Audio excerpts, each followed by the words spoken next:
कैसे हैं आप सब लोग। मैं आशा करता हूं आप सब लोग ठीक होंगे और पढ़ाई टाइम से कर रहे होंगे।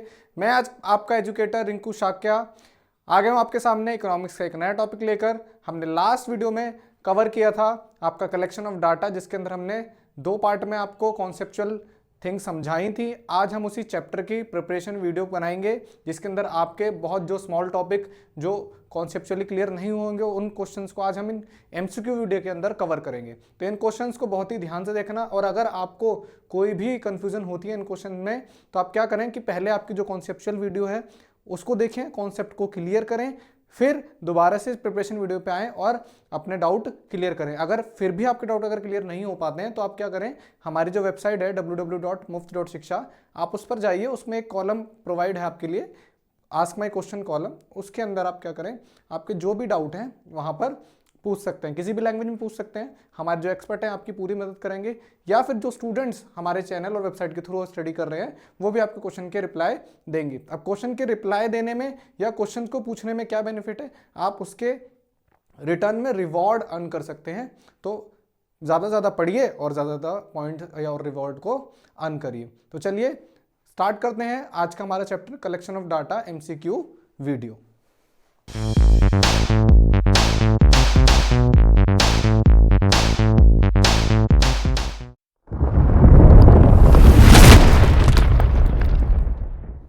देखिए आपका पहला क्वेश्चन है आपका, बड़ा ही इजी सिंपल क्वेश्चन है। Use of dash saves time and cost. क्या यूज करने से आपका टाइम और क्या कॉस्ट सेव होती है? तो पहला ऑप्शन है आपका सेकेंडरी डाटा, दूसरा प्राइमरी डाटा, तीसरा ऑप्शन डेटा और चौथा ऑप्शन इंफॉर्मेशन।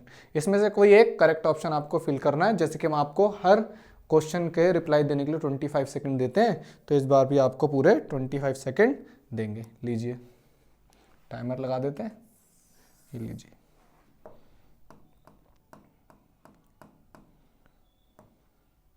चलिए बताइए क्वेश्चन का आंसर। और इस क्वेश्चन का स्क्रीनशॉट अगर आप लेना चाहें तो ले सकते हैं। स्क्रीन इसलिए फ्री छोड़ी जाती है बिल्कुल, क्योंकि क्वेश्चंस इंपॉर्टेंट क्वेश्चंस होते हैं। आप इनका स्क्रीनशॉट लेके रख सकते हैं।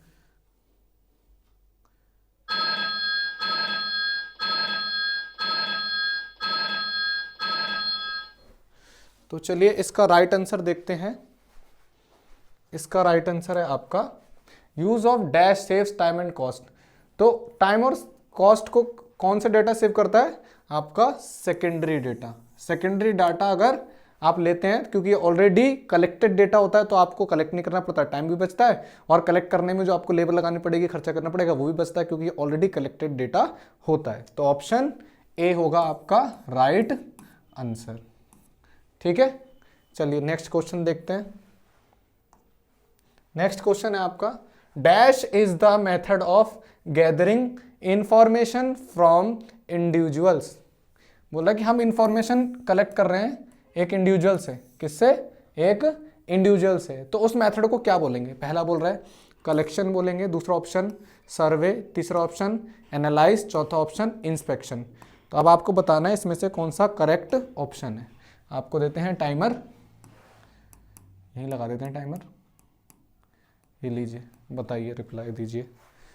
और आप ये वीडियो किस स्टेट से देख रहे हैं कमेंट में ज़रूर बताया करें।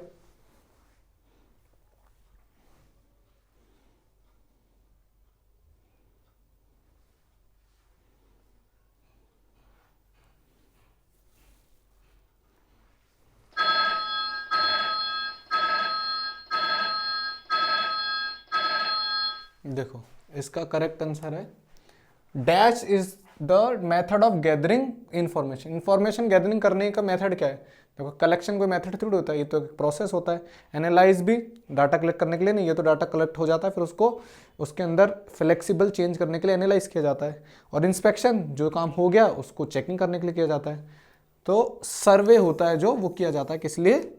आपका डाटा जो है गैदर करने के लिए किया जाता है। तो यहाँ पे आपका option B is a right option. ठीक है, नेक्स्ट देखो। नेक्स्ट क्वेश्चन आपकी स्क्रीन पर, dash questions are easy to use, score and codify for analysis because all respondents can choose from the given option। देखो क्वेश्चन को ध्यान से समझो, बोल रहा है questions are easy to use, question जो इजी होते हैं यूज करने के लिए, score and codify for analysis, score करने के लिए या उनको उनके अंदर जो प्रॉब्लम है उसको सॉर्ट आउट करने के लिए, because all respondent can choose from the given option, ताकि जो रिस्पोंडेंट है सारे वो आसानी से किसी भी ऑप्शन को सेलेक्ट कर सके। तो ऐसे क्वेश्चन, कैसे क्वेश्चन होने चाहिए, लिखा ना डैश क्वेश्चन आर इजी, कैसे क्वेश्चन इजी होते हैं ताकि रिस्पोंडेंट क्या है रिप्लाई दे सके। तो ऑप्शन में आपको दे रहा है या तो मल्टीपल चॉइस क्वेश्चन हो, ओपन एंडेड क्वेश्चन हो, क्लोज्ड एंडेड क्वेश्चन हो, ट्रू और फॉल्स वाले क्वेश्चन हो। ठीक है, तो 4 ऑप्शन है आपके पास, तो बताइए कौन सा ऑप्शन इसमें करेक्ट फिट होगा।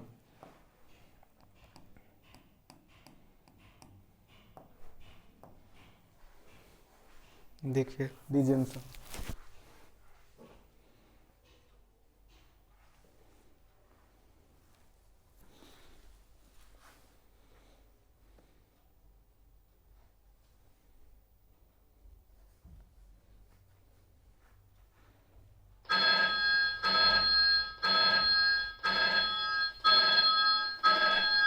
तो देखिए राइट आंसर, इसका राइट आंसर होगा आपका क्लोज्ड एंडेड। जो क्वेश्चन होते हैं ना वो इजी होते हैं, उनका आसानी से आंसर कर सकते हैं रिस्पोंडेंट। ठीक है, नेक्स्ट देखिए,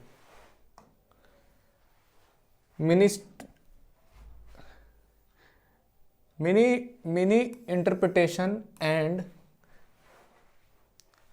misunderstand can be avoid by, miss interpretation and misunderstanding can be avoid, बोला मिस इंटरप्रिटेशन और मिसअंडरस्टैंडिंग को कैसे अवॉइड किया जा सकता है।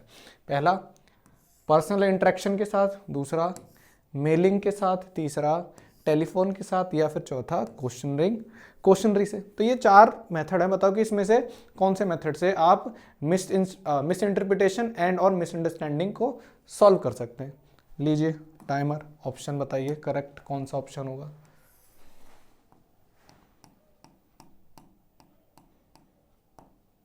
बताइए आंसर।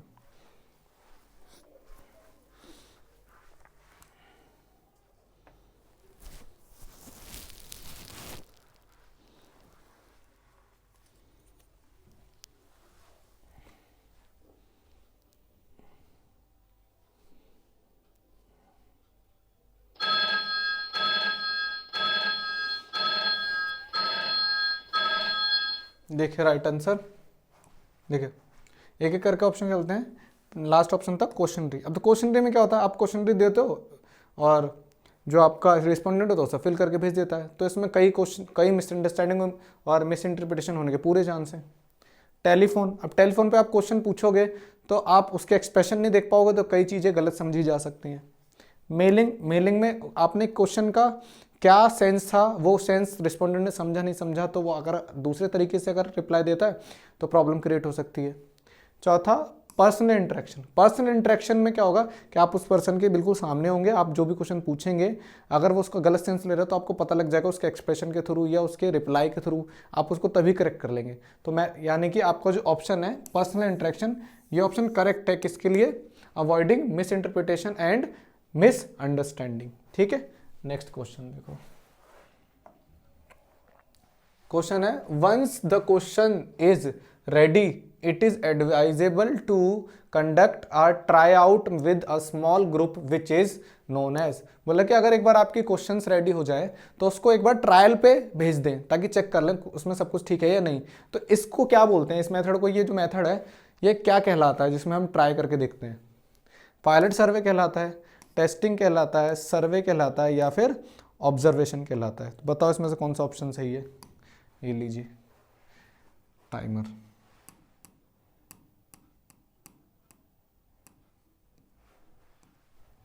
बताइए आंसर।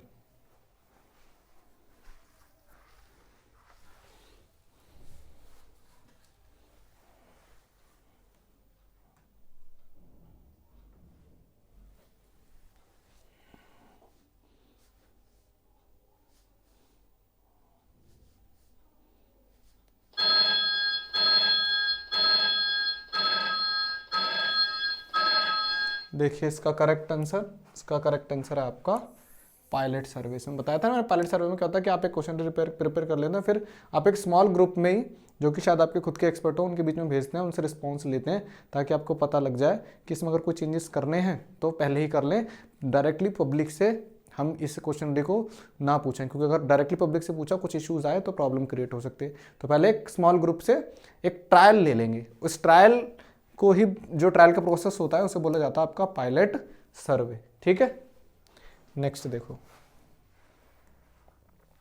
नेक्स्ट क्वेश्चन आपका dash is also called lottery method.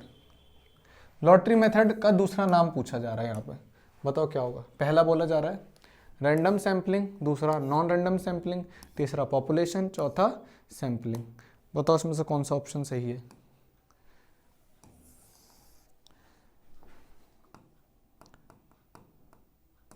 बताइए, फटाफट से बताया करें कमेंट में आंसर। आप लोग एक्टिव नहीं हैं, आपके भी एग्ज़ाम आ रहे हैं 11th क्लास, एक्टिव रहा करें। 11th के एग्ज़ाम कोई इजी नहीं है, 12th के अगर बोर्ड है तो आप भी 11th क्लियर करके 12th में जाएंगे, तो आपके एग्ज़ाम का पैटर्न कुछ इजी नहीं है, पढ़ाई करिए आप लोग भी। चलिए नेक्स्ट क्वेश्चन का आंसर देखते हैं। इस क्वेश्चन का आंसर है आपका dash is also called lottery method, यह है रैंडम सैम्पलिंग। लॉटरी मेथड को रैंडम सैम्पलिंग भी कहा जाता है। ठीक है, नेक्स्ट देखो, which of the following is not a type of non sampling error. Which of the following is not, not पे फोकस रखना फ्रेंड्स, नॉट बोला है, a type of non sampling error. Non sampling error का type नहीं है, इसका मतलब 3 होंगे और 1 नहीं होगा। देखो पहला ऑप्शन है सैम्पलिंग बाइज, दूसरा नॉन रिस्पॉन्स, तीसरा एरर इन डेटा, चौथा difference between sampling estimate and corresponding parameter. ठीक है, बताओ आंसर बताओ। ये लो टाइमर यहीं सेट कर देते हैं, बताओ आंसर।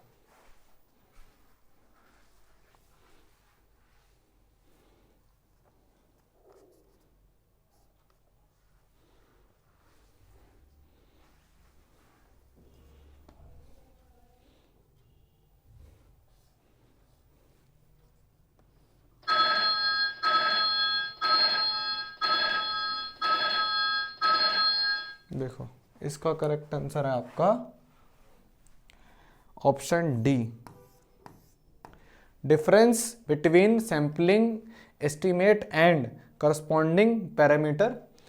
क्या है आपका, एक टाइप नहीं है किसका, नॉन सैम्पलिंग एरर का। बाकी सारे नॉन सैम्पलिंग एरर के टाइप हैं, जैसे सैम्पलिंग बाइज हो गया, नॉन रिस्पॉन्स हो गया और एरर्स इन डेटा। ठीक है, नेक्स्ट देखो, which of the following statement is true about the collection of data. आपको एक स्टेटमेंट बतानी है कि ट्रू है किसके बारे में, याद रखना कलेक्शन ऑफ डेटा के बारे में। ये स्टेटमेंट में से एक स्टेटमेंट सही होगी, बाकी 3 गलत होंगी, तो आपको सही वाली बतानी है। पहले स्टेटमेंट बोल रहा है the data that is collected from the place of origin is known as primary data. दूसरे में बोल रहा है the data that is collected from the place of origin is known as secondary data. तीसरे में बोल रहा है the data that is collected from the place of origin is known as the tertiary data. चौथा बोल रहा है none of the above. अब आपको बताना है करेक्ट ऑप्शन कौन सा है इसमें से।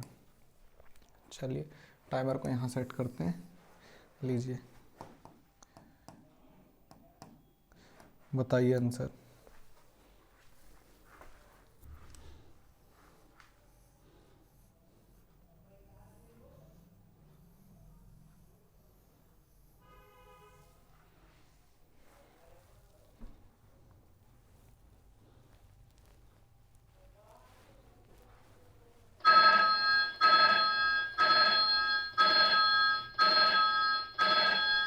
चलो देखो राइट आंसर है इसमें, इसने पूछा है which of the following statement is true. पहले स्टेटमेंट में क्या बोल रहा है the data is that is collected from the place of origin is known as primary data. तो सही बोल रहा है, जो डेटा ओरिजिन से कलेक्ट किया जाता है वो प्राइमरी डेटा ही होता है, तो यही स्टेटमेंट सही है, बाकी स्टेटमेंट गलत है। ये भी गलत है, ये भी गलत है और ये भी गलत है। ठीक है, नेक्स्ट देखो, which of the following methods give better result? कौन सा मेथड है इनमें से, इन चार मेथड लिखे हैं, इनमें से कौन सा मेथड है जो बेटर रिजल्ट देता है? पहला सेंसिस मेथड, दूसरा सैंपल मेथड, तीसरा इंफॉर्मेशन और चौथा डेटा। तो अब आपको बताना है इसमें से कौन सा ऑप्शन करेक्ट है जो अच्छा रिजल्ट देता है। रिजल्ट सारे ही देते हैं लेकिन बेटर रिजल्ट कौन देता है वो आपको ऑप्शन बताना है।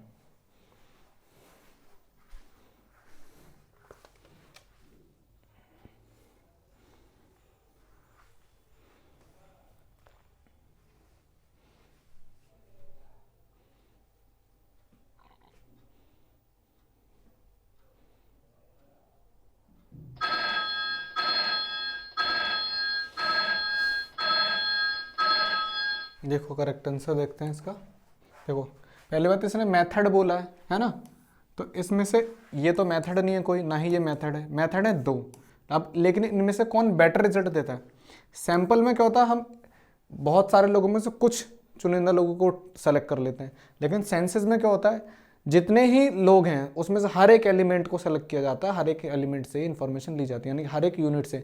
अगर पॉपुलेशन में 50 लोग हैं तो एक एक करके 50 के 50 लोग से इन्फॉर्मेशन ली जाएगी। तो जब 50 के 50 लोगों से इन्फॉर्मेशन ली जाएगी तो वो ज़्यादा रिलायबल होगी as compare to sampling method. तो इसलिए बेटर जो मेथड होगा वो होगा आपका सेंसस मेथड। ठीक है, नेक्स्ट देखते हैं। नेक्स्ट क्वेश्चन क्या है? The purpose of the collection of data is to show dash for reaching sound and clear solution to a problem. क्या बोल रहा है? पर्पस है कलेक्शन ऑफ डेटा का, क्या पर्पस है? शो दैट, शो डैश बता रहा है क्या शो करता है, वही आपका आंसर है। फॉर रीचिंग कहां तक पहुंचना है आपको? प्रॉब्लम के सोल्यूशन तक पहुंचना है। तो अब ऑप्शन बता रहा है क्या शो करता है? डिजाइन शो करता है, फिगर शो करता है, मूवमेंट शो करता है या एविडेंस शो करता है? बताओ आंसर,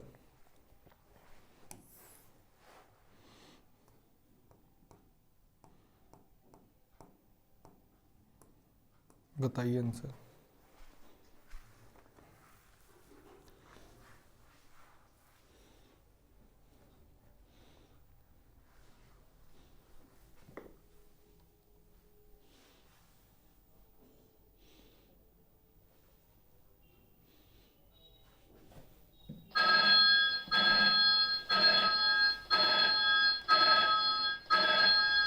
चलिए राइट आंसर देखते हैं।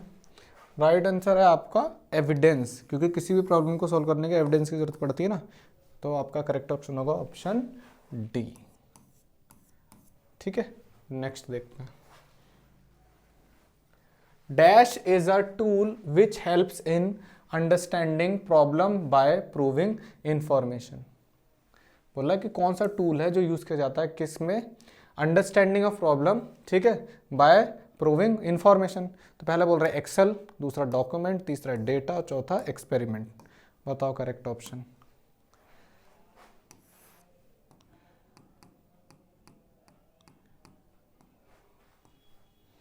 बताइए करेक्ट ऑप्शन।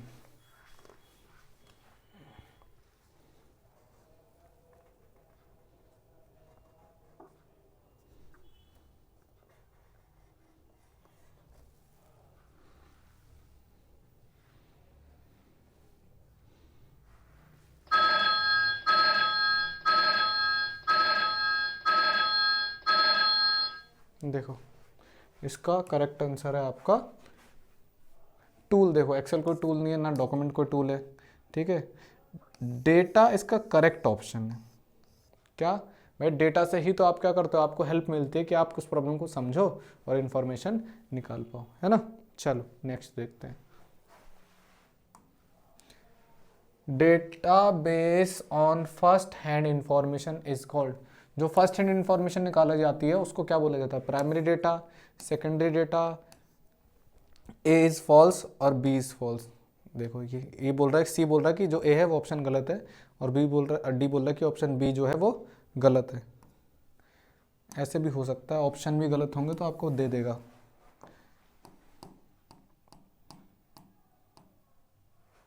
बताओ आंसर।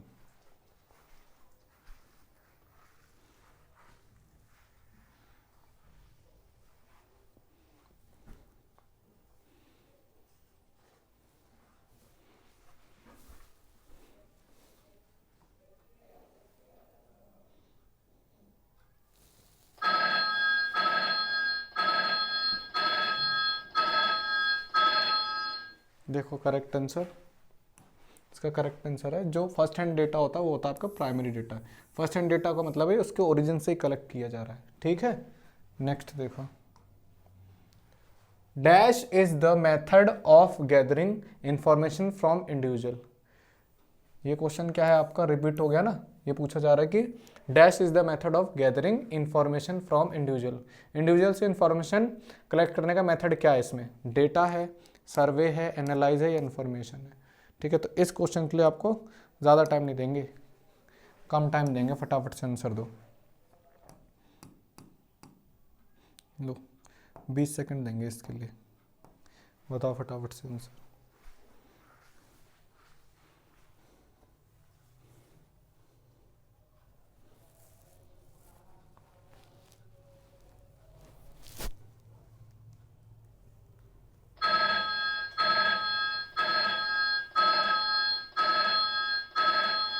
देखो इसका करेक्ट आंसर, इसका करेक्ट आंसर है हम इंफॉर्मेशन गैदर करते हैं वो सर्वे मेथड से करते हैं, ठीक है।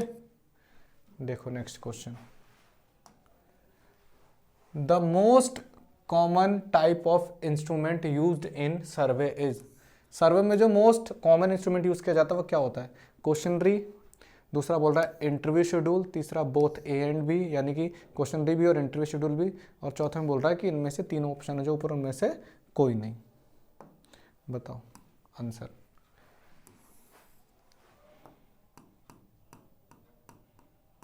बताइए आंसर।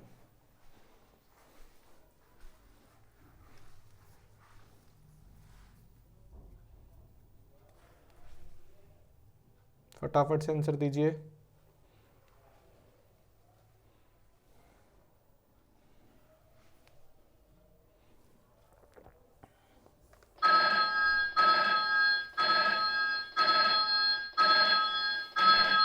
देखो इसका करेक्ट ऑप्शन बोला the most common instrument. Common instrument क्या भाई, क्वेश्चनरी भी यूज़ की जाती है और इंटरव्यू शेड्यूल भी यूज़ किया जाता है, तो ये दोनों कॉमन चीज़ें हैं। तो अब ये दोनों ही चाहिए, तो किस में आ रही है ऑप्शन सी के अंदर। तो option C is a correct option, ठीक है। नेक्स्ट देखो, the questionnaire should be dash to understand and avoid different word. Questionnaire कैसी होनी चाहिए कि उसको समझा जा सके आसानी से और अवॉइड किया जा सके डिफरेंट वर्ड्स को। तो बोल रहा है लेंदी होनी चाहिए, इजी होनी चाहिए, परफेक्ट होनी चाहिए या सिंपल होनी चाहिए। बताओ क्वेश्चनरी कैसी हो कि उसको आसानी से समझा जा सके और उसमें डिफरेंट जो वर्ड्स हैं वो डिफरेंट हो, अवॉइड किया जा सके उन्हें।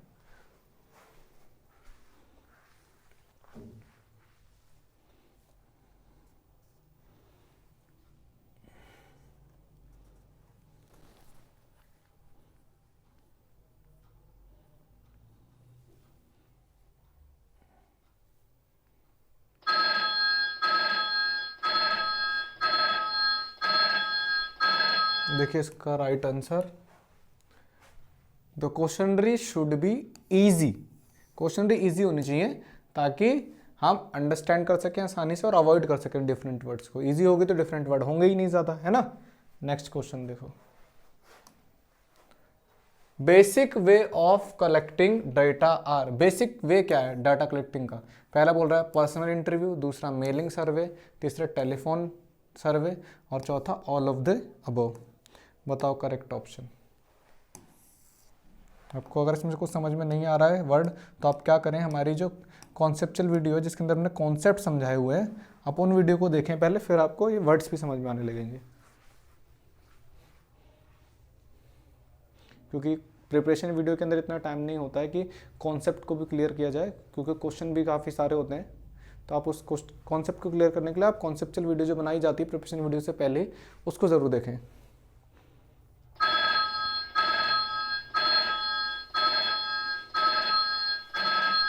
देखो जो आपका राइट ऑप्शन है वो है ऑल ऑफ द अबव, क्योंकि सारे ही मेथड हैं जो यूज़ किए जाते हैं बेसिकली इंफॉर्मेशन को कलेक्ट करने के लिए, ठीक है। नेक्स्ट देखो, dash is used when the researcher has access to all the members. बोला डैश यूज़ किया जाता है कब, व्हेन द रिसर्चर रिसर्चर आपका इन्वेस्टिगेटर को भी बोल सकते हैं, एन्यूमरेटर को भी बोल सकते हैं, ठीक है। क्या करता है, has access to the all the member, जो इसके मतलब उसकी पहुंच जो हर मेंबर तक हो, तो वो क्या यूज़ करेगा, पर्सनल इंटरव्यू यूज़ करेगा, मेलिंग सर्वे यूज़ करेगा, टेलीफोन इंटरव्यू, या फिर ऑल ऑफ द अबव। बताओ उसमें से कौन सा ऑप्शन राइट है।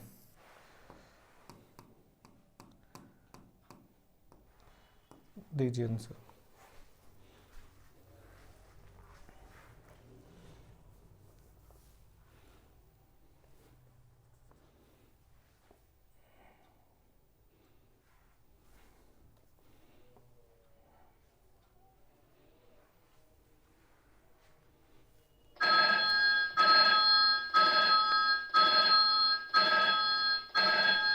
देखो इसका करेक्ट आंसर, क्वेश्चन क्या बोला, dash is used when the researcher has access to all the member, यानी कि अगर वो सारे मेंबर तक पहुंच सकता है तो कौन से मेथड को यूज करेगा, तो जब उन तक पहुंच सकता है तो पर्सनल इंटरव्यू को यूज करेंगे। क्यों मेलिंग वेलिंग यूज करेंगे, जब उसकी पहुंच है, इंटरव्यू, वो मेलिंग, टेलीफोन, ये सब क्यों करेंगे, पर्सनल इंटरव्यू यूज करेंगे, है ना भाई। नेक्स्ट देखो, miss interpretation and miss understanding can be avoid by, miss interpretation और मिस अंडरस्टैंडिंग को कैसे अवॉइड किया जा सकता है, पहला पर्सनल इंटरव्यू से, दूसरा मेलिंग सर्वे से, तीसरा टेलीफोन इंटरव्यू से, चौथा ऑल ऑफ द अबव। इसके लिए आपको ज़्यादा टाइम नहीं देंगे, क्वेश्चन मुझे लग रहा है रिपीटेड है, तो फटाफट से आंसर दो, 20 सेकंड देंगे आपको सिर्फ, दीजिए। ये टाइपर ने जो क्वेश्चन है रिपीट कर दिए।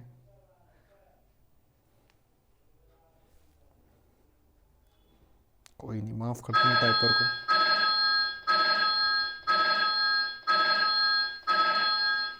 देखो इसका करेक्ट ऑप्शन है आपका पर्सनल इंटरव्यू, ठीक है। नेक्स्ट देखो, dash allows researcher to have access in remote area. देखो क्वेश्चन डिफरेंट है, पहले वाले से डिफरेंट है। क्या है जो अलाउ करता है रिसर्चर को to have access in remote area, remote area में एक्सेस अलाउ करता है। पहला बोला पर्सनल इंटरव्यू, दूसरा मेलिंग सर्वे, तीसरा टेलीफोन इंटरव्यू, चौथा ऑल ऑफ दी अबव। बताओ कौन सा ऑप्शन सही है।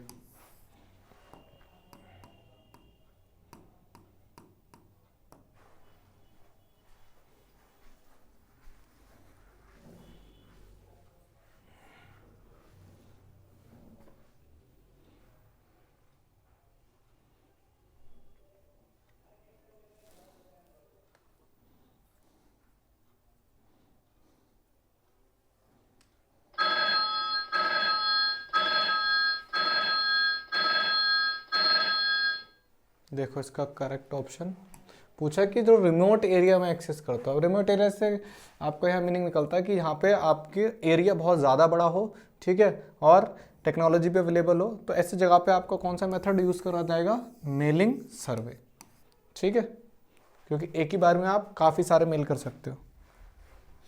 नेक्स्ट देखो, dash help in providing a preliminary data about the survey. क्या है जो हेल्प करता है आपकी प्रीलिमिनरी डेटा प्रोवाइड कराने में, एयरलाइन सर्वे, पायलट सर्वे, मेलिंग सर्वे, या ऑल ऑफ दी अबव। बताओ करेक्ट ऑप्शन।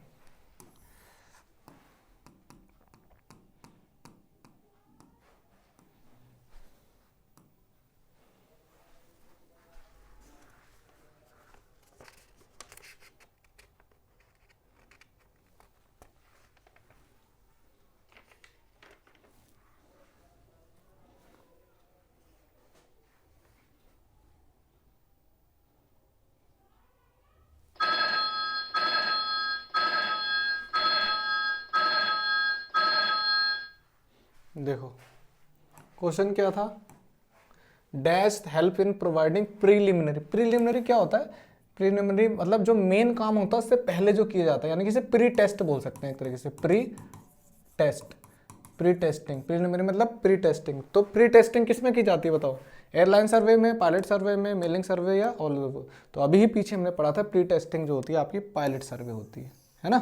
तो करेक्ट ऑप्शन हो गया ऑप्शन बी। नेक्स्ट देखो, census carried out once in a every year. Census कब किया जाता है? साल में। पूरा पूछा जा रहा है, census carried out once in a every year, every 10 year में, एवरी 5 ईयर में, एवरी 15 ईयर में, या एवरी 7 ईयर में।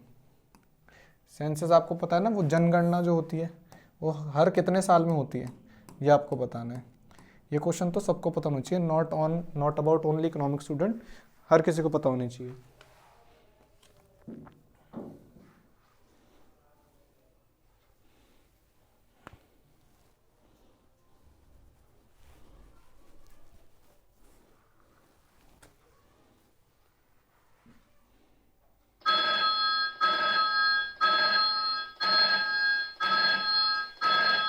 देखो इसका करेक्ट ऑप्शन है आपका 10 ईयर। एवरी 10 ईयर में क्या होता है, आपके सेंसस किया जाता है, यानी कि जनगणना की जाती है। नेक्स्ट देखो, dash in statistic means totality of items under study. किसका मतलब है, स्टैटिक्स के अंदर किसका मतलब है totality of items under study? Population का मतलब है टोटलिटी, या यूनिवर्स का मतलब है, सैंपल का मतलब है, या बोथ ए एंड बी, यानी कि पॉपुलेशन भी और यूनिवर्स भी? बताओ करेक्ट ऑप्शन।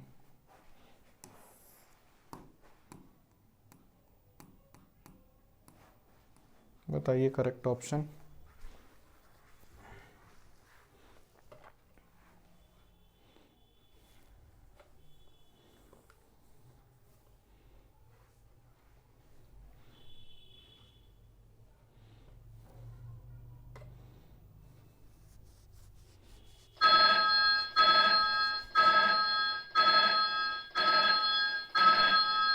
देखो इसका करेक्ट ऑप्शन होना चाहिए, इसने पूछा कि टोटलिटी का मीनिंग क्या है, तो पॉपुलेशन भी टोटल होती है, यूनिवर्स भी टोटल ही होता है आपका, सैंपल नहीं होता टोटल, यानी कि 2 ऑप्शन चाहिए, तो 2 ऑप्शन कवर हो रहे हैं आपके ऑप्शन डी में, तो करेक्ट ऑप्शन है आपका ऑप्शन डी। नेक्स्ट देखो, dash refers to a group और section of the population from which information is. Dash refer, क्या रेफर करता है, टू अ ग्रुप और सेक्शन, या तो ग्रुप या सेक्शन को, of the population from which information is obtained. जिस ग्रुप से या जिस सेक्शन से इंफॉर्मेशन ली गई है वो कौन सा, वो क्या कहलाता है आपका? बायोडाटा कहलाता है, वैल्यूज कहलाता है, एविडेंस कहलाता है, या सैंपल कहलाता है? बताओ। ये लीजिए,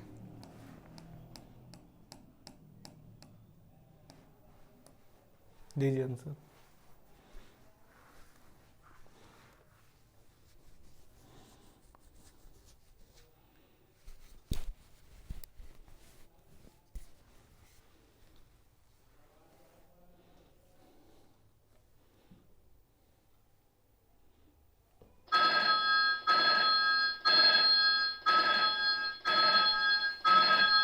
देखो इसका करेक्ट ऑप्शन क्या होगा, क्वेश्चन बोला रेफर टू अ ग्रुप और सेक्शन जब बनाए जाते हैं तो उनमें से हम कुछ लोगों को सेलेक्ट करते हैं, उन सेलेक्टेड लोगों को हम बोलते हैं सैंपल। ठीक है, तो करेक्ट ऑप्शन होगा आपका ऑप्शन डी। नेक्स्ट देखो, goods sample is capable of providing dash information about the population. बोला जो गुड सैंपल होते हैं वो केपेबल होते हैं of providing dash information about population. अब हमें बता रहे कि कैसी इंफॉर्मेशन प्रोवाइड कराते हैं, एब्सोल्यूट और एक्यूरेट, रीजनेबल और एक्यूरेट, ए इज फॉल्स और बी इज फॉल्स। बताओ करेक्ट आंसर।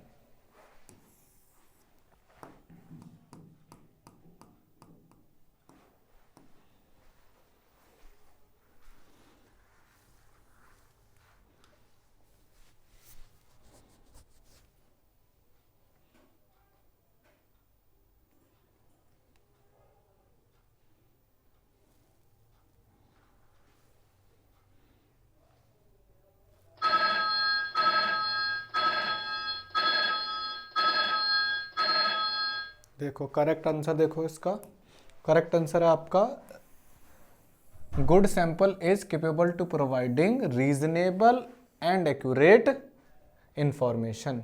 ठीक है, नेक्स्ट देखो,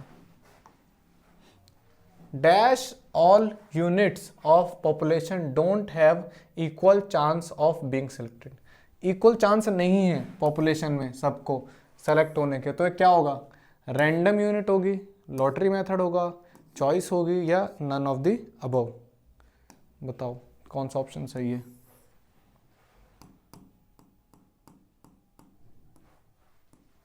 बताइए।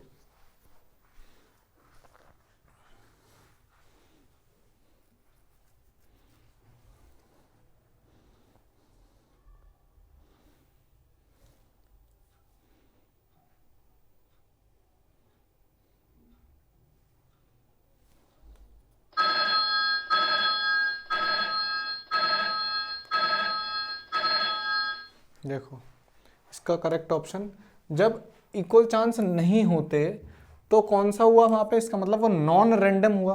अब इसके अंदर नॉन रैंडम कोई ऑप्शन है ही नहीं, तो इसका मतलब हमें ऑप्शन डी सेलेक्ट करना पड़ेगा कि नन, ऊपर जो ऑप्शन गिवन उनमें से कोई है ही नहीं, है ना।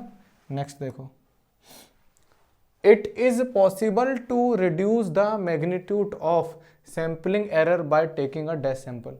बोला कि क्या नहीं, ये पॉसिबल है क्या मैग्नीट्यूड यानी कि जो चेंजेस आ रहे हैं सैम्पलिंग में, एरर में, उसको सुधारा जा सके bye taking a dash sample. कैसे सैंपल से? स्मॉलर सैंपल से, लार्जर सैंपल से, थिक सैंपल से, या थिन सैंपल से? बताओ करेक्ट ऑप्शन बताओ।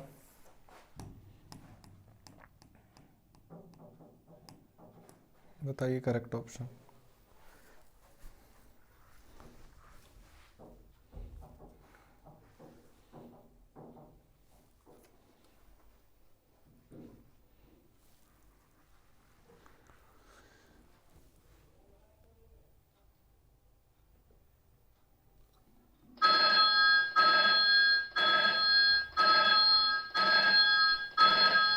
देखो इसमें देखो, थिक सैंपल कुछ होता नहीं ना, थिन सैंपल होता है। स्मॉलर सैंपल लेंगे तो प्रॉब्लम क्रिएट होंगे ना, यानी कि कम सैंपल ले रहे हैं, ज़्यादा सैंपल लेने पड़ेंगे, यानी कि लार्जर सैंपल अगर हम लेते हैं तो जो प्रॉब्लम्स हैं, एरर्स हैं, वो रिड्यूस हो जाएंगे। ठीक है, क्योंकि ज़्यादा सैंपल होंगे तो ज़्यादा इन्फॉर्मेशन मिलेगी। Non sampling error are more than sampling error. बोला नॉन सैम्पलिंग एरर होते हैं मोर डैश होते हैं as compare to sampling error. More क्या होते हैं? सीरियस होते हैं, डेंजरस होते हैं, काउजन, या फिर ऑल ऑफ द अबव। बताओ।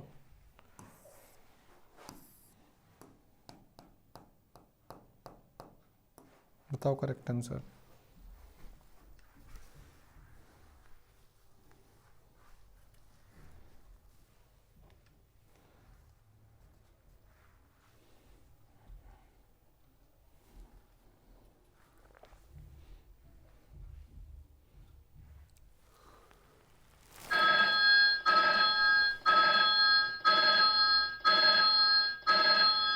देखो जो नॉन सैम्पलिंग एरर्स होते हैं ना, वो मोर सीरियस होते हैं as compare to sampling error. ठीक है, देखो नेक्स्ट क्वेश्चन।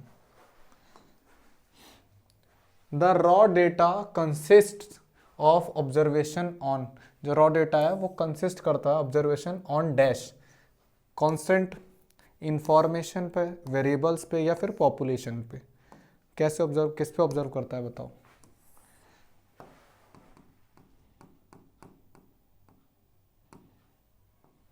दो आंसर।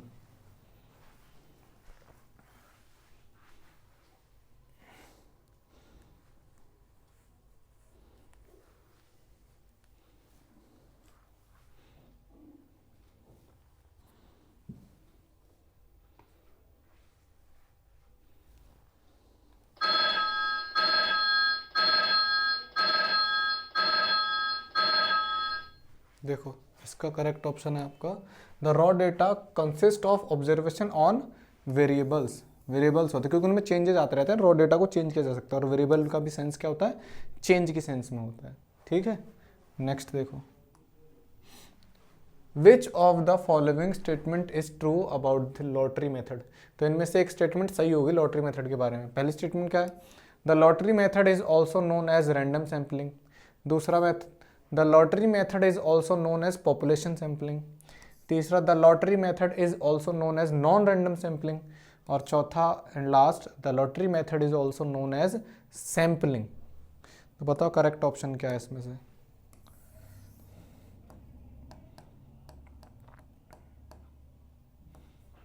बताइए आंसर। लीजिए क्वेश्चंस आप दोबारा रीड कर सकते हैं स्क्रीन पे, आप मैं हट चुका हूँ।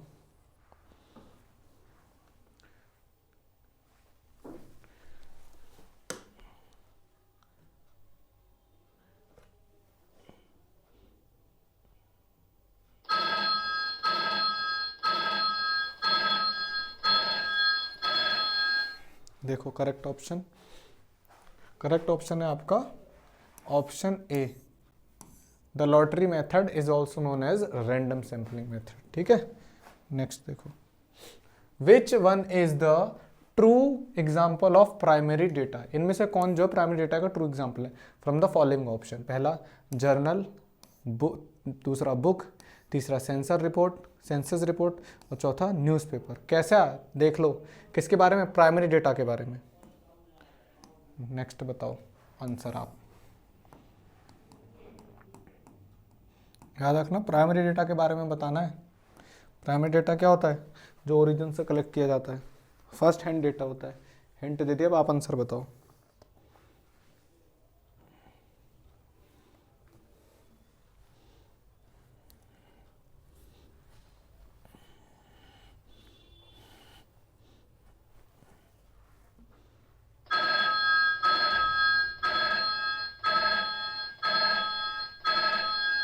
देखो इसका करेक्ट ऑप्शन है आपका सेंसस रिपोर्ट। सेंसस रिपोर्ट क्या होती है, ओरिजिनली कलेक्टेड की जाती है ना एक यूनिट से, तो ये प्राइमरी डेटा के लिए। ठीक है, नेक्स्ट देखो, what is it called when the data is sourced from the place of origin. अगर डेटा प्लेस ऑफ ओरिजिन से लिया जाए तो क्या कहलाएगा, secondary, primary, secondary and primary दोनों, या ऑल ऑफ द अबव। बताओ क्या होगा।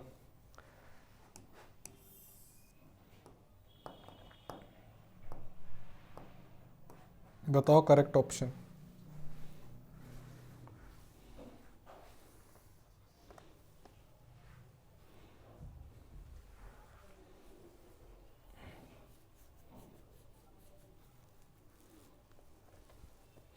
कमेंट में आप लोग आंसर बताया करिए, आप लोग आंसर नहीं बताते हैं, आपको बार बार बोला जा रहा है पढ़ाई कर लीजिए, एग्जाम आ गए हैं। देखो इसका करेक्ट ऑप्शन है आपका प्राइमरी, क्योंकि जब ओरिजिन से डाटा कलेक्ट किया जाता है तो उसको प्राइमरी डेटा कहते हैं। ठीक है, नेक्स्ट देखो, डाटा दैट आर कलेक्टेड और sourced from the internet is called. अगर डेटा कहाँ से निकाला गया, इंटरनेट से निकाला गया, तो वो क्या कहलाएगा, documentary source of data, second internal secondary source of data, third external secondary source of data, या D all of the above. बताओ करेक्ट आंसर। डाटा कहाँ से निकाला गया है, देख लेना, इंटरनेट से निकाला गया है।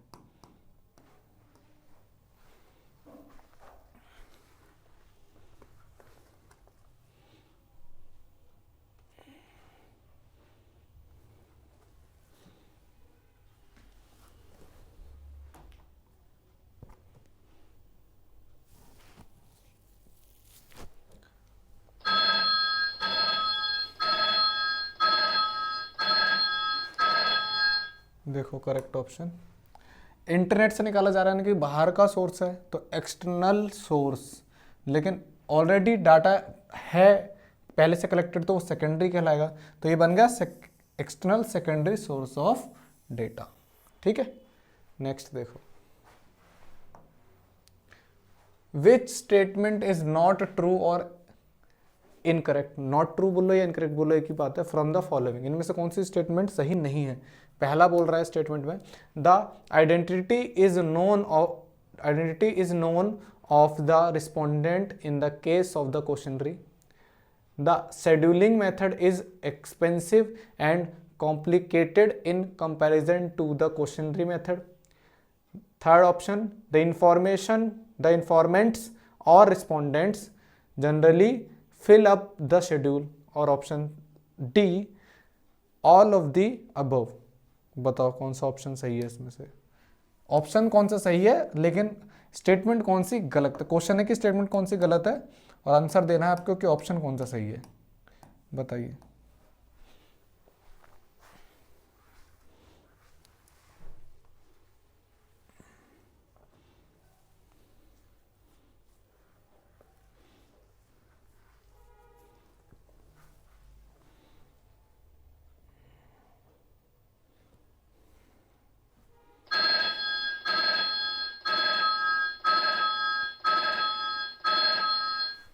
देखो करेक्ट ऑप्शन है आपका ऑप्शन ए। ठीक है, नेक्स्ट देखो,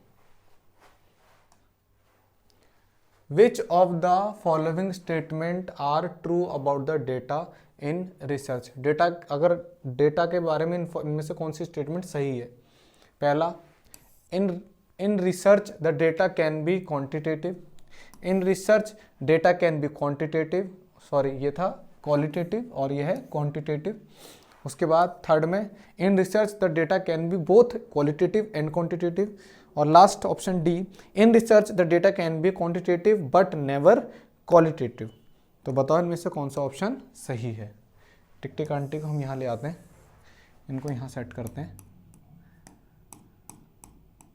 लीजिए 25 सेकंड का टाइमर, बताइए आंसर।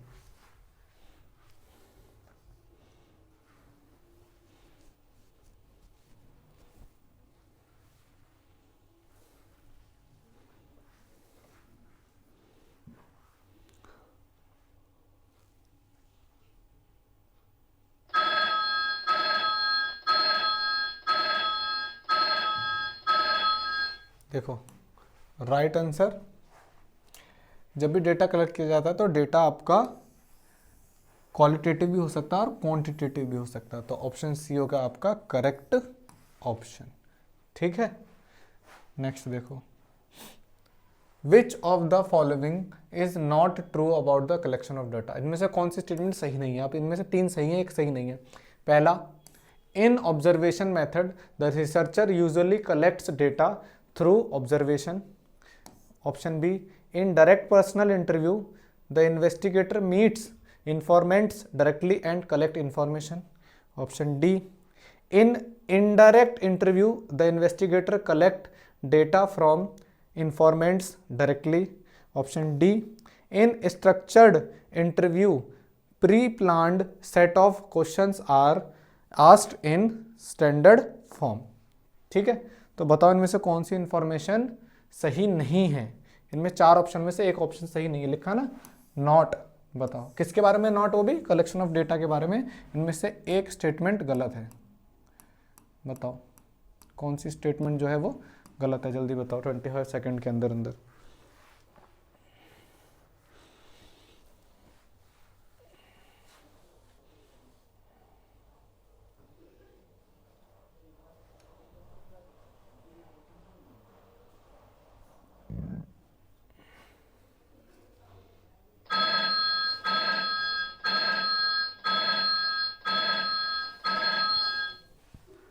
चलिए देखते हैं इसका राइट आंसर।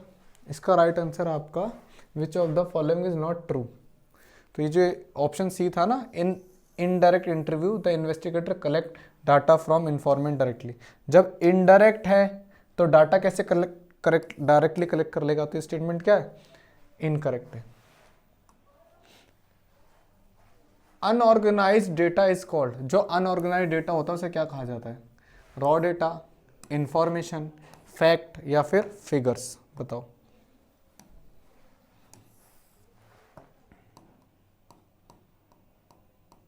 बताओ जल्दी से।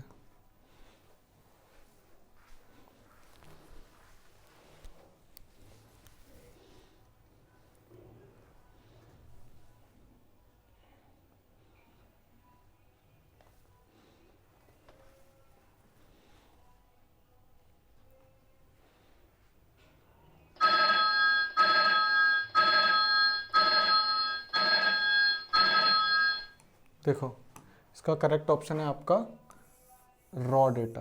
ठीक है, सही ऑप्शन है रॉ डेटा। अनऑर्गेनाइज्ड डेटा जो होता है आपका रॉ डेटा होता है।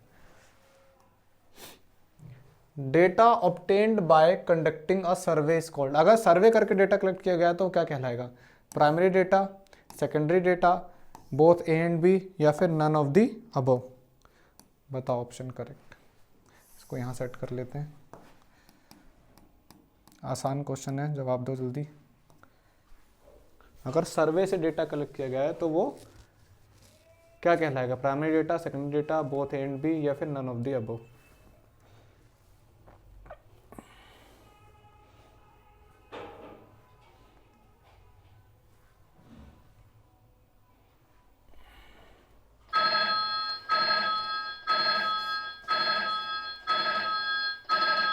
देखो इसका करेक्ट ऑप्शन होगा, अगर हम सर्वे कर रहे हैं तो इसका मतलब हम डायरेक्ट जा रहे हैं ओरिजिन से निकालने, तो वो होगा प्राइमरी डेटा, क्योंकि सेकेंडरी डेटा तो ऑलरेडी कलेक्टेड डेटा होता है, उसमें सर्वे करना ही नहीं पड़ता।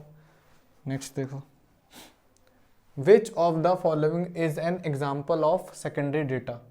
इनमें से सेकेंडरी डेटा का एग्जाम्पल कौन है मेथड का? ऑनलाइन सर्वे सेकेंडरी का मेथड है, या फिर social media tracking, interview, feedback, result. Question समझो, इनमें से कौन सा जो है एग्जाम्पल है सेकेंडरी डेटा कलेक्शन मेथड का एग्जाम्पल है इनमें से, बताओ।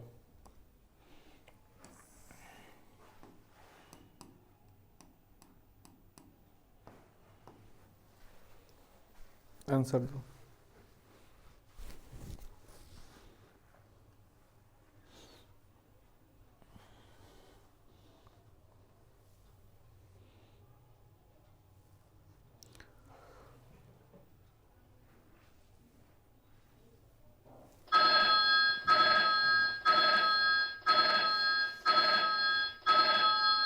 देखो इसका करेक्ट ऑप्शन है आपका फीडबैक रिजल्ट। ठीक है, नेक्स्ट देखते हैं। Library is used for data collection in, बोला लाइब्रेरी यूज की जाती है डेटा कलेक्शन में, किस में? डॉक्ट्रिनल मेथड में, नॉन डॉक्ट्रिनल मेथड में, एम्पेरिकल रिसर्च मेथड में, या फिर नन ऑफ दी अबव। बताओ ऑप्शन कौन सा करेक्ट है इसमें से।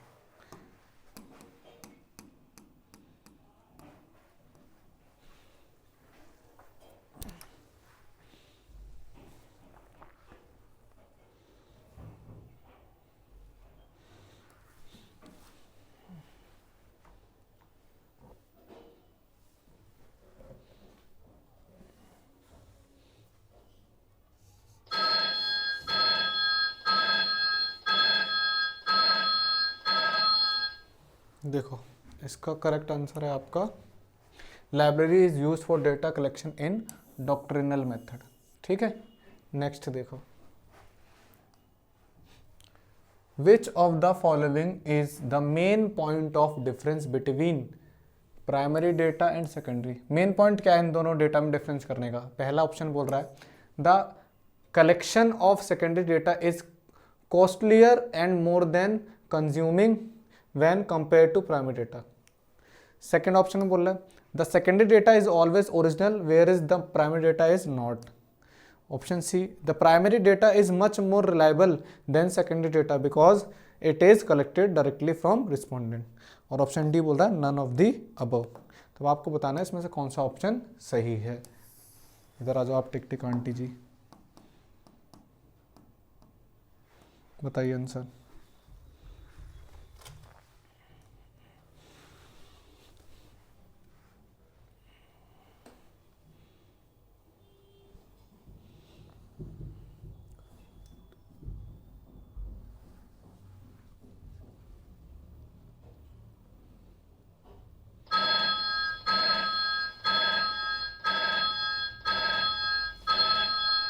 देखो इसमें करेक्ट ऑप्शन होगा आपका option C the primary data is much more reliable than secondary data because it is collected directly from respondent. Primary data direct respondent से कलेक्ट किया जाता है तो इसलिए ज़्यादा रिलायबल होगा as compare to secondary data, क्योंकि सेकेंडरी डेटा तो ऑलरेडी कलेक्टेड डेटा होता है, उसको यूज़ किया हुआ होता है पहले से, तो उसमें चेंजेस भी किए जा चुके होते हैं, तो रिलायबल उतना नहीं होता। If we take a dash sample we can dash the size of the sampling error. अगर हम डैश सैंपल लें तो हम डैश कर सकते हैं क्या, size of the sampling error. तो अब आपको यहाँ भरना है कि इंक्रीज डिक्रीज। अगर मैं एक फिल करके आपको दिखाऊं एग्जांपल के तौर पे, if we take increase sample we can decrease the size of sample error. ऐसे आपको फिल करना। तो बताओ इसमें से ऑप्शन कौन सा सही है। पहले में बोल रहा है इंक्रीज डिक्रीज, दूसरे में स्मॉलर लार्जर, तीसरे में रिड्यूस मेक स्मॉलर, चौथे में नॉट अबव। बताओ कौन सा ऑप्शन सही रहेगा।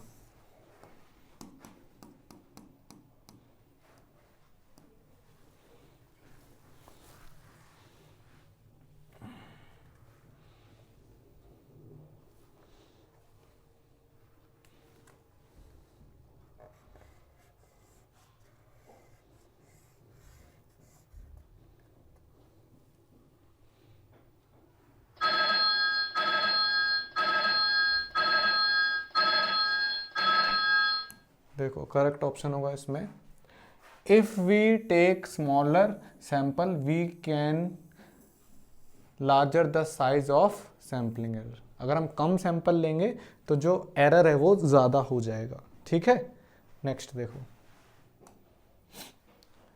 Personal bias is possible under. Personal bias किस में पॉसिबल है, रैंडम सैंपलिंग में, परपोसिव सैंपलिंग में, या स्ट्रेटिफाइड सैंपलिंग में, या बोला कोटा सैंपलिंग में। पर्सनल बाइज बताओ किस में पॉसिबल है पर्सनल बाइज,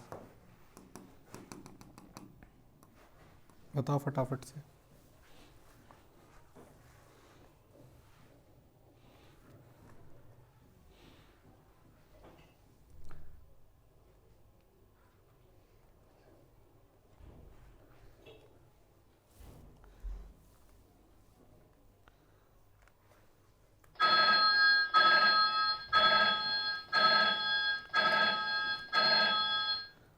करेक्ट ऑप्शन देखो इसका, बाइस जब पॉसिबल है जब आप सैंपल हो किसी पर्पस पर्टिकुलर पर्पस के अकॉर्डिंग सेलेक्ट करो। तो ऑप्शन बी पर्पसिव सैंपलिंग जो है वो क्या है, पॉसिबल है। इसके अंदर क्या, बाइज्ड पॉसिबल है।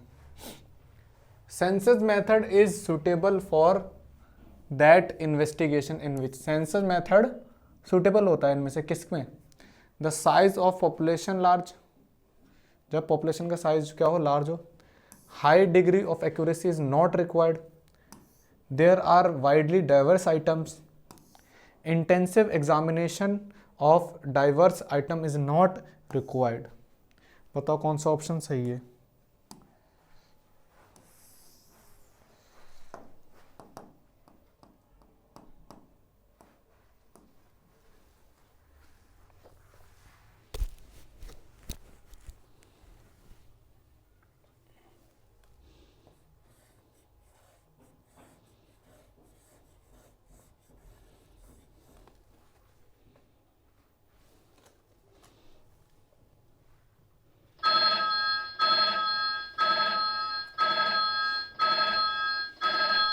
देखो correct option, census method suitable रहता है जब आपकी जो यूनिट्स हों वो वाइडली डाइवर्स हों, अलग अलग तरीके के यूनिट हों, तो इसलिए हमें हर एक यूनिट से डाटा कलेक्ट करना पड़ता है। सैम्पलिंग मेथड उसमें नहीं चलेगा।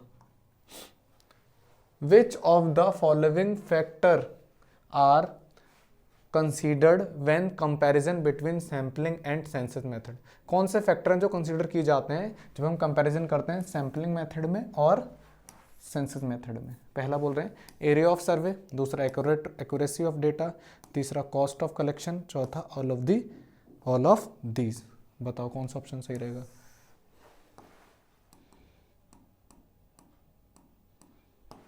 बताओ ऑप्शन।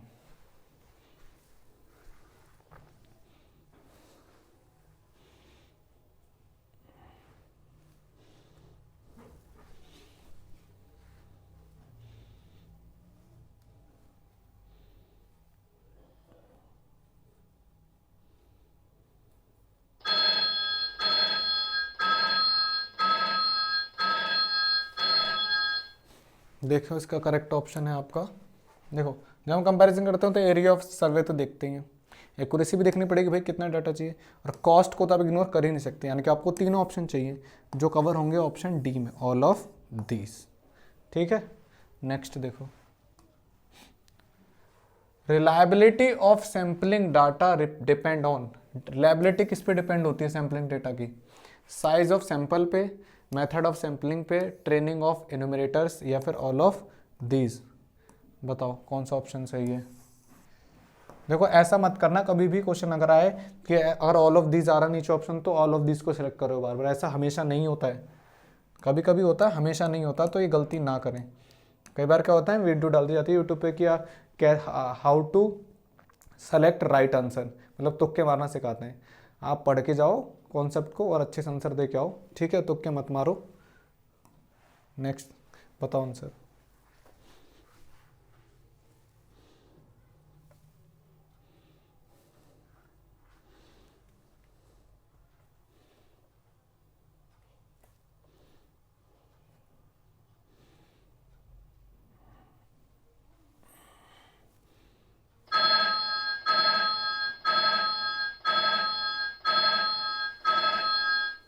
देखो इसका करेक्ट ऑप्शन है, अब देखो इसमें रिलायबिलिटी बोली है, तो रिलायबिलिटी पहले हमें सैंपल देखना पड़ेगा भाई, साइज क्या है सैंपल का, तभी पता लगेगा। मेथड भी देखना पड़ेगा, ट्रेनिंग भी बहुत ज़रूरी है कि भाई ट्रेनिंग मिली है नहीं मिली इन्वेस्टिगेटर को। तो इसका मतलब तीनों ऑप्शन इसमें आ रहे हैं, तो इसका मतलब ये नहीं हमेशा आपको ऑल ऑफ दिस कलेक्ट करना है। इस क्वेश्चन में ये तीनों ऑप्शन चाहिए, इसलिए ऑप्शन डी करेक्ट है, ठीक है। नेक्स्ट देखो, क्योंकि मैंने देखा है कई बच्चों को सिखा दिया जाता है कि जिसमें ऑल ऑफ दिस वाला ऑप्शन हो वही करेक्ट कर दो, वही आंसर होता है, ऐसा नहीं होता हमेशा। Under random sampling each item of the universe has dash chance of being selected.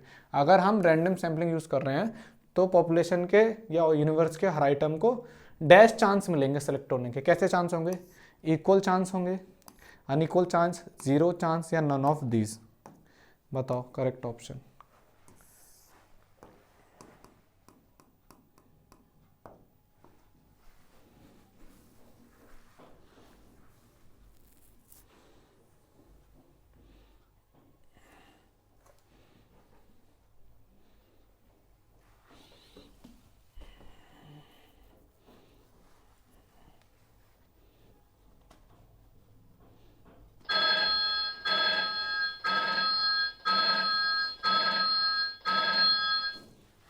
देखो इसका राइट आंसर है आपका, जब हम रैंडम सैम्पलिंग यूज करते हैं तो हर आइटम को यूनिवर्स के इक्वल चांस मिलता है सेलेक्ट होने का, ठीक है, क्योंकि कोई बाइस्ड नहीं होता वहाँ।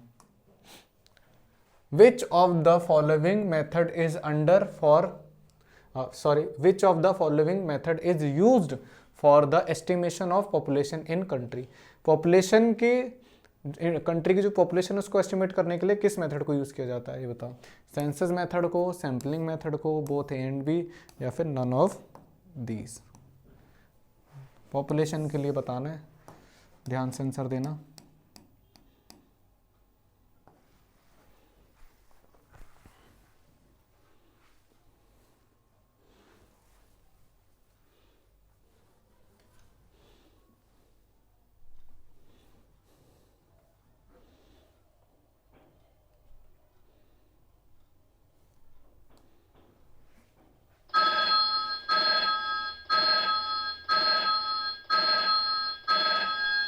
देखो करेक्ट ऑप्शन क्या है इसमें से, सेंसस मेथड यूज़ किया जाता है जब भी आपको पॉपुलेशन के बारे में कोई सर्वे करना हो या कलेक्शन करनी हो, क्योंकि सेंसस मेथड में आप एक एक यूनिट को यूज़ करते हो। If the investigator wants to select a sample on the basis of diverse characteristic of the population, which method should he use? उसको क्या करना है?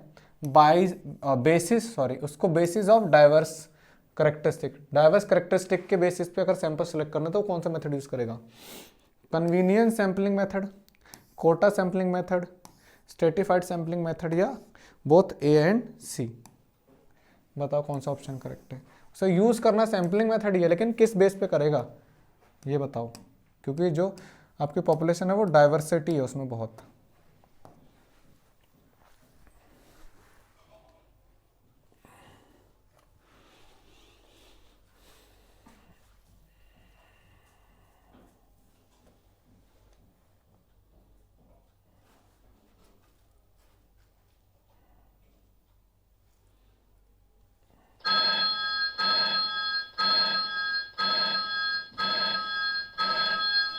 देखो करेक्ट ऑप्शन है आपका कि जब हमें सैंपल से कलेक्ट करना है तो हमें कन्वीनियंस के बेसिस पे भी कर सकते हैं और स्ट्रेटिफाइड सैम्पलिंग भी यूज़ कर सकते हैं।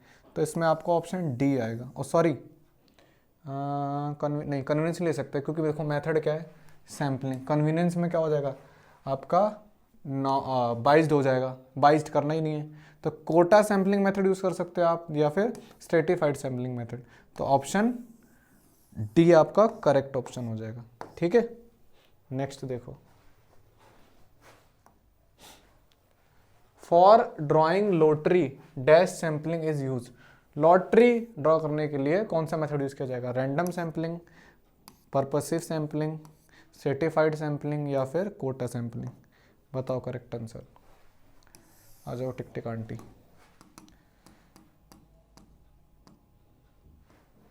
दो आंसर।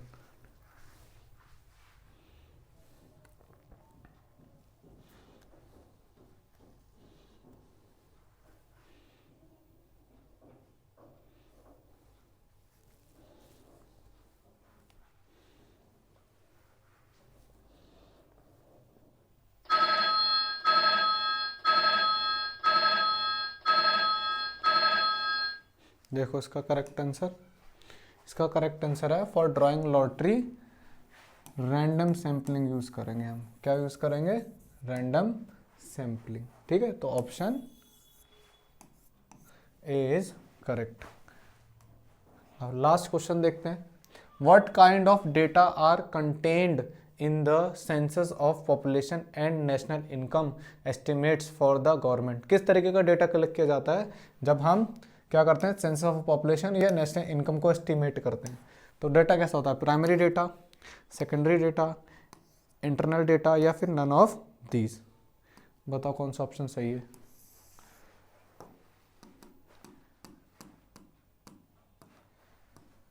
बताओ फटाफट से। ये आज का आपका लास्ट क्वेश्चन था। आप कमेंट में ज़रूर बताएं कि आपके कितने क्वेश्चन सही थे और कितने क्वेश्चन गलत थे, जिससे हमें पता लगे कि आप घर पे स्टडी कर रहे हैं या नहीं।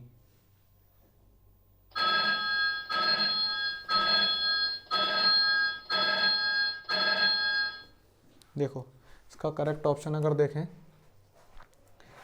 तो बोला what kind of data are contained in the census of population and national income estimation for the government. Government के लिए अगर यूज़ कर रहे हो तो डेटा कैसा हो गया आपका, गवर्नमेंट यूज़ कर रही है तो ऑलरेडी डेटा है और उस डेटा को गवर्नमेंट यूज़ कर रही है, तो एग्जिस्ट डेटा है तो वो हो गया आपका सेकेंडरी डेटा। ठीक है, अगर आप हमारे चैनल के साथ स्टडी कर रहे हैं, if you are learning with Rinku Shakya, so you will get doubt if you are doing study. तो अगर आपको डाउट होते हैं, if you have any doubt, तो आप क्या करिए, एक पेन और पेपर लीजिए, क्योंकि डाउट्स इतने सारे हो जाते हैं कि कई बार आपको उसको याद नहीं रख सकते। तो जब भी पढ़ें, जैसे डाउट आए उसको एक पेन और पेपर उठाइए, पेन से उस पेपर आपका डाउट लिख लीजिए, राइट योर क्वेश्चंस। फिर क्या करें, आप हमारी वेबसाइट पे जाइए www.muft.shiksha। वहाँ पर आपको एक कॉलम प्रोवाइड किया जा रहा है, आस्क माई क्वेश्चन कॉलम। उसमें आपका क्वेश्चन पूछिए, वो क्वेश्चन के बदले में सबसे बड़ी बात है आपको पॉइंट्स अर्न करने का मौका मिलेगा। ठीक है, और जो भी क्वेश्चन आप पूछोगे उसके बदले में आपको रिस्पॉन्स मिलेगा हमारे एक्सपर्ट से, या वहाँ पे जो स्टूडेंट ऑलरेडी एग्जिस्ट करते हैं वो आपको रिप्लाई देंगे, जो कि 100% फ्री होगा, आपसे एक सिंगल पेनी चार्ज नहीं की जाएगी।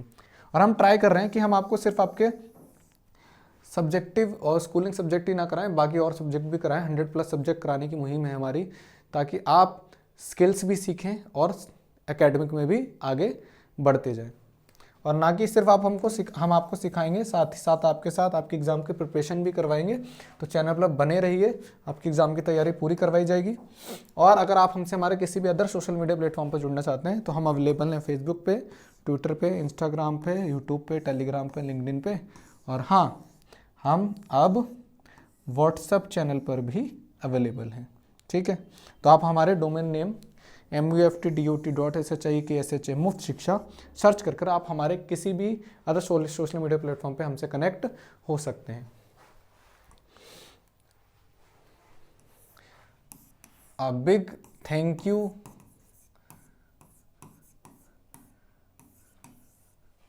फ्रॉम